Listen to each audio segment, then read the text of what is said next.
Coordinates கிரிட்ஸில் ஒரு ஷேப்பை நம்ம ட்ரான்ஸ்ஃபார்ம் பண்ண முடியும். ட்ரான்ஸ்ஃபர்மேஷன்ன்றது என்னென்னா ட்ரான்ஸ்லேஷன், ரெஃப்ளெக்ஷன், ரொட்டேஷன் இதை பற்றி குறிக்குது. இதை பற்றி ஒன் பை ஒன்னாக பார்ப்போம். ஃபஸ்ட்டு ட்ரான்ஸ்லேஷன் என்னென்னு பார்ப்போம். ஒரு ஷேப்போட சைஸையோ இல்லை ஓரியன்டேஷனையோ சேஞ்ச் பண்ணாமல் ஒரு பிளேஸ்லேருந்து இன்னொரு பிளேஸ்க்கு கொண்டு போகிறத ட்ரான்ஸ்லேஷன்னு சொல்கிறோம். இதை டிஸ்கிரைப் பண்ணுறதுக்கு வெர்டிக்கலாக இல்லை ஹரிசாண்டலாக எவ்வளோ மூவ் ஆகிருக்குன்றதை நம்ம சொல்லணும். ஹரிசாண்டல்னு சொல்லும்போது லெஃப்ட் ரைட் போகலாம், வெர்டிக்கல்னு சொல்லும்போது அப் ஆர் டவுன் போகலாம். இந்த ஷேப் 5 ஸ்கொயர்ஸ் ரைட் போயிருக்கு, 4 ஸ்கொயர்ஸ் டவுன் போயிருக்கு. இந்த டிரான்ஸ்லேஷனை ஐடென்டிஃபை பண்ணுறதுக்கு மொத்த ஷேப்பையும் நீங்கள் மூவ் பண்ணி கண்டுபிடிக்க வேண்டிய அவசியம் இல்லை. அந்த ஷேப்போட ஏதாவது ஒரு கார்னர் வெர்டெக்ஸ் எடுத்துக்கோங்க. அது எத்தனை டைம் ஹரிசாண்டலாக இல்லை வெர்டிக்கலாக மூவ் ஆகிருக்குன்னு பாருங்கள். அதுதான் அந்த மொத்த ஷேப்போட டிரான்ஸ்லேஷன். ஃபார் எக்ஸாம்பிள் இந்த வெர்டெக்ஸ் எடுத்துப்போம். இந்த வெர்டெக்ஸ் 5 யூனிட்ஸ் ரைட் மூவ் ஆகிருக்கு, 4 யூனிட்ஸ் டவுன் மூவ் ஆகிருக்கு. ஸோ இந்த ஒட்டுமொத்த ஷேப்போட translation 5 squares right, 4 squares down.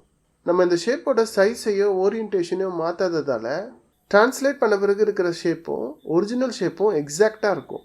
இப்போ உங்ககிட்ட ஒரு ஷேப்பை கொடுத்துட்டு டிரான்ஸ்லேட் பண்ண சொன்னாங்கன்னா ஒரு கார்னராக மூவ் பண்ணுங்கள், உங்களுக்கு டிரான்ஸ்லேட்டட் இமேஜ் கிடச்சிடும். ஒரு ஷேப்பு மிரர் லைனை பொறுத்து ரெஃப்ளெக்ட் பண்ணப்படலாம். இந்த மிரர் லைனை தான் லைன் ஆஃப் சிமெட்ரின்னு சிமெட்ரியில் படிச்சிருக்கோம். ரெஃப்ளெக்ட் பண்ணும்போது 2 விஷயம் நீங்கள் ஞாபகம் வச்சுக்கணும். இங்கே பீன்ற ஒரு கார்னரை எடுத்துப்போம். இது ரெஃப்ளெக்ட் பண்ணப்பட்டு P' கார்னர் இமேஜ் ஷேப்பில் இருக்கிறத நீங்கள் பார்க்கலாம். இந்த Pயும் P' மிரர் லைன்லேருந்து சேம் டிஸ்டன்ஸ் இருக்கிறத நீங்கள் பார்க்கலாம்.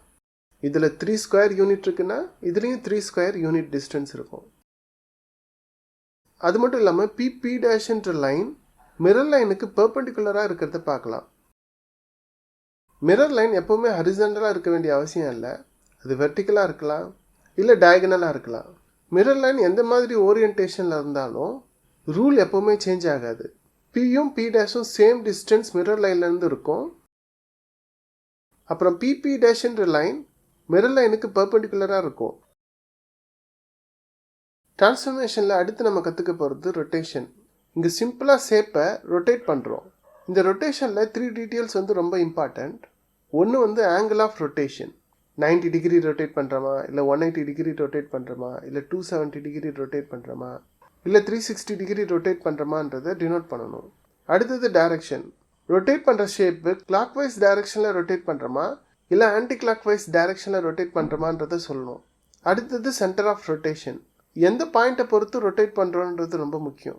இந்த 2 ஷேப்புக்குமே சென்டர் ஆஃப் ரொட்டேஷன் 0,0 தான். ஆனால் 180 டிகிரி கிளாக் வைஸில் ரொட்டேட் பண்ணும்போது எப்படி ரொட்டேட் ஆகுதுன்றதை நீங்களே கவனிக்கலாம். இதை பற்றி டீட்டெயிலாக ஹையர் கிளாஸில் படிப்போம். இங்கே உங்களுக்கு சிம்பிள் 2D ஷேப்ஸை சென்டரை பொறுத்து ரொட்டேட் பண்ணும்போது என்ன மாதிரியான ரிசல்ட் கிடைக்குதுன்றது தெரிஞ்சால் போதும். அடுத்த வீடியோவில் வேற ஒரு டாப்பிக்கில் சந்திக்கலாம். தேங்க்யூ ஃபார் வாட்சிங்.